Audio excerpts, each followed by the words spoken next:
The old honky has just become my resident sheep.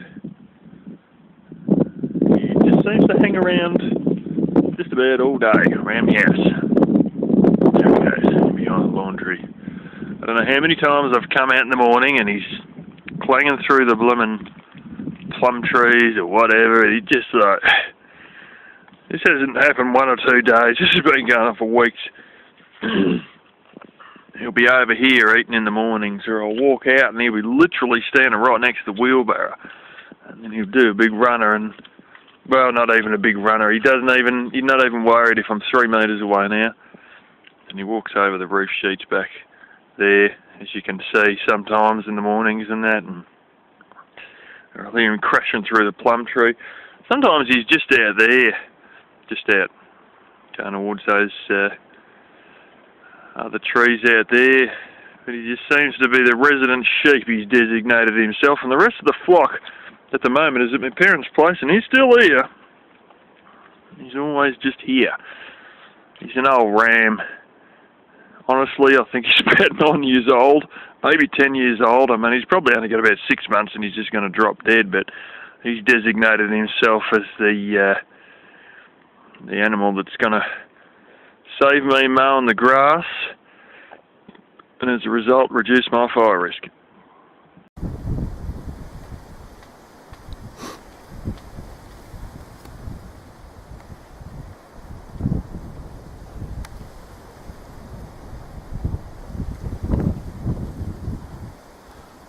I'm too sure about all this business. Well, my batteries are dead. Just had to say that.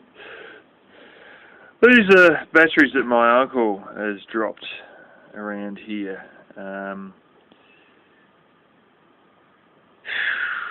You know, he didn't want to use any Roundup, any glyphosate on anything, because then he might not be able to honestly get his organic accreditation if at one point he ever decided to go ahead and grow some organic food. And I thought, yeah, right, like all the other things you were going to do. You know, he got plans drawn up for this place for a backpackers hostel and a 200-seat restaurant. I found the plans, I seen them when he done it, and that never went ahead, and that was something he was talking about doing for 25 years, so I doubt he'd ever actually go ahead and grow organic food here if that was a maybe, and the things that he definitely wanted to do he never done anyway. He was a bit of a gonna do, if you know what I mean. And from Gonna Do tribe. And yeah, but in all of that, worried about his organic rating, he dropped hundreds of these, literally hundreds and hundreds of the damn things. And I've been pulling them out of the driveway, like in April, he would have been dead 5 years. And I've been pulling these out of the driveway, beside the driveway, out of the front lawn, underneath the plum trees, all over the place for almost 5 years, and I'm still pulling them out now. And, you know, to drop all rubbish like this straight into the ground and yet worry about a bit of glyphosate has got me stuffed. But anyway, there you go. At least I can say my batteries are dead. Here's Avalanche, which is the mob I usually buy their brand of coffee. It's a New Zealand brand, but they've got reasonably good and reasonably cheap coffee. But this is their sugar-free drinking chocolate. You guessed it. I just bought that just because pretty much it had stevia in it. I used to drink a bit of drinking chocolate on occasion. I've still got about half a tin of cheap drinking chocolate here, but yeah, throw a bit of that in with your coffee and the coffee goes so much better, I find. How's this?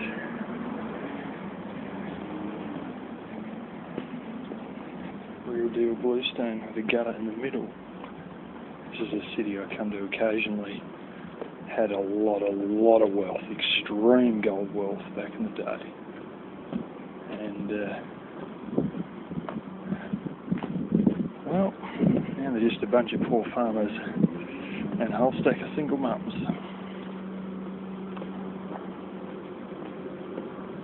And we're left with all these buildings built in the 1850s.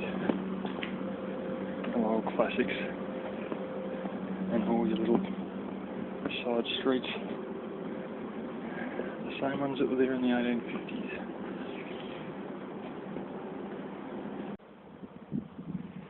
Just sort of show this one down here. I'm down basically where my new fence ends and hits the boundary of my parents' place, which runs right up there. We had all the big peppercorn logs and whatnot here, and quite a number of boxthorn. And my father got down here with something he's made, which is generally it's basically a giant wire strainer that uses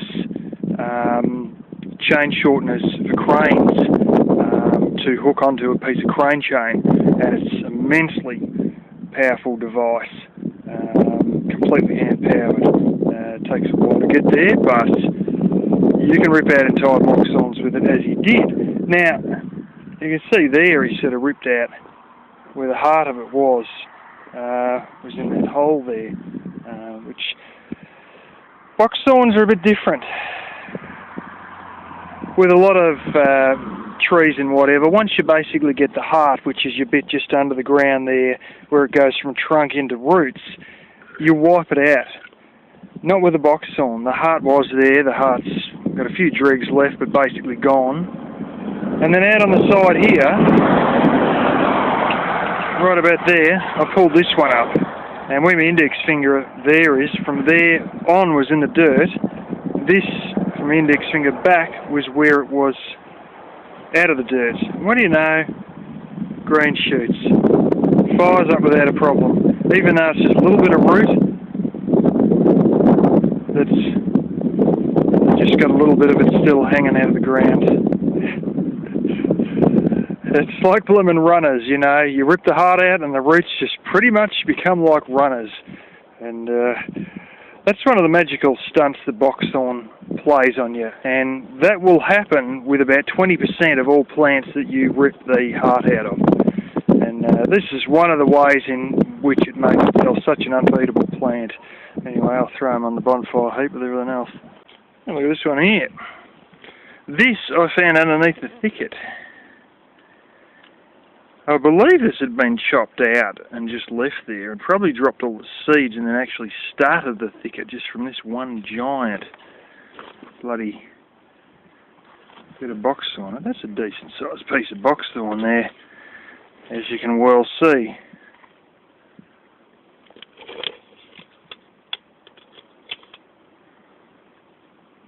There we go, 9-10 inches. Yeah, but that'll end up in the fire with everything else here. Alrighty. These branches I was talking about that we got out here. The wind's probably mucking the video up. This one here was still live, as you can sort of see. It's darkening a bit. And yeah, it was laying across into this one. I cut down a little one there.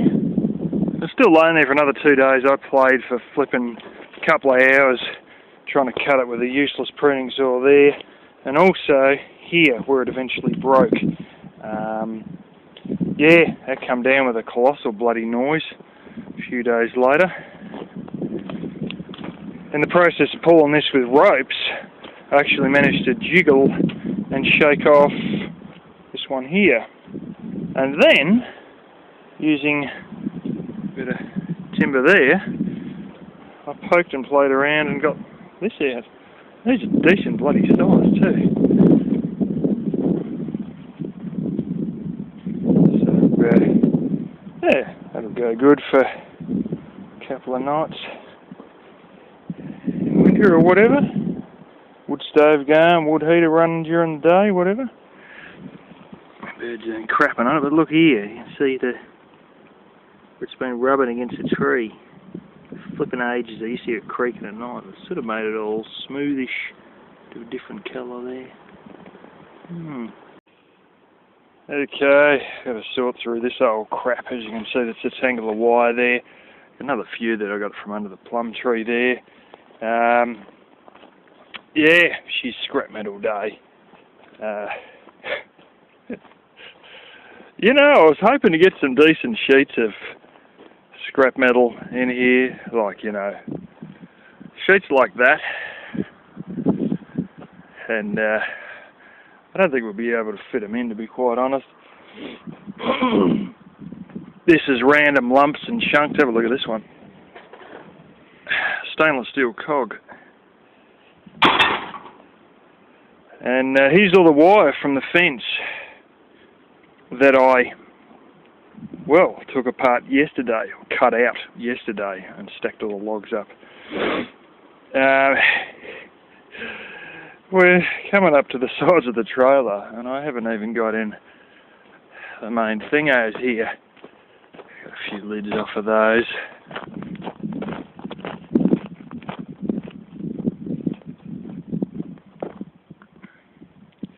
Still got to put these in. These are from the original fence. The flipping size of them. God blimey. They're flipping huge. Now I've got to roll those in. I've got a couple of old mattresses out there. For those of you who ever have trouble dealing with mattresses, there's a really easy way. Instead of paying $25 for a friggin' mattress, cut the outer layer off. And then you get rid of the actual spring. You're able to take the outer layer off with a decent knife. And you get the whole shit ton of springs like this. But see, when you burn it, it loses its twang and its temper and whatever you want to call it. It no longer has a spring ability, and it just goes as flat as a pancake. One there. Another one there. I've got a number more that are stuck under the grass. There. Burn them all out again.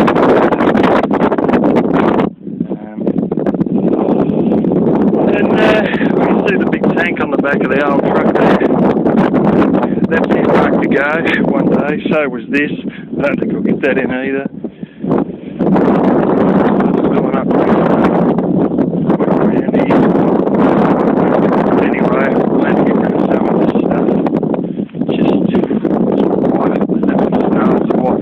Back of the red truck's full of blooming wire snails, and another one in front of the old tank there.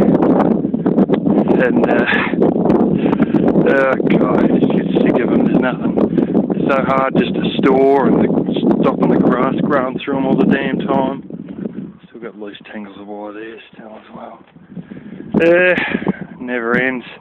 Fortunately, the weeds haven't got into these too much yet because there hasn't been enough real rain to get them going, but a lot of grass there from when we rolled it up, but people go in with a whole blasted post stuck in the fence, so I don't think they'll mind a bit of grass. Oh, there we go, peoples. I had hoped to get a whole heap of sheet metal in this. I only got a few small strips. Most of this is just random little bolts and chunks and primarily just bits of wire. I've got the mattresses in there and the big hunk of mesh there. And the wire from the other fence and just all those little gangles of chicken wire, and I've still got a bit more chicken wire to go in, but this is essentially no reasonable sized bits of sheet metal in this whole blasted thing, and we're filled to the top already. so I might just leave all the sheet metal and all that till winter, because I've got to go and obviously burn all the box thorns, and there's more sheet metal I can see underneath them, and there's another great big reel of chicken wire about the size of this too, flipping huge big roll down there, and of course the sheet metal I didn't get in today. There's a few gangles of chicken wire over there, fuel tank. I've got another fence that sort of goes in behind these trees here, and there's other bits of fences and rubbish that are sort of parallel with the fence we replaced that I never sort of bothered taking out.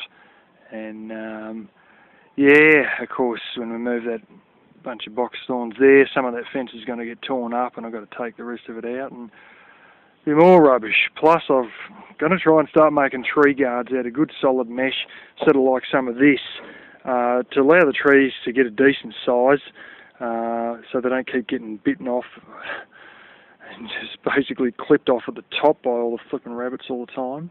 And in all that, I'm going to end up cutting up a lot of star pickets and whatnot to drive them in with, and there's a lot of ones here that have got rusty old ends that have got to cut off with the angle grinder, and yeah, now there's going to be offcuts of this sort of stuff and whatnot, so it'll be even more. So yeah, like I said, I didn't get the big tank in either, and like I said, it just never seems to flame an end.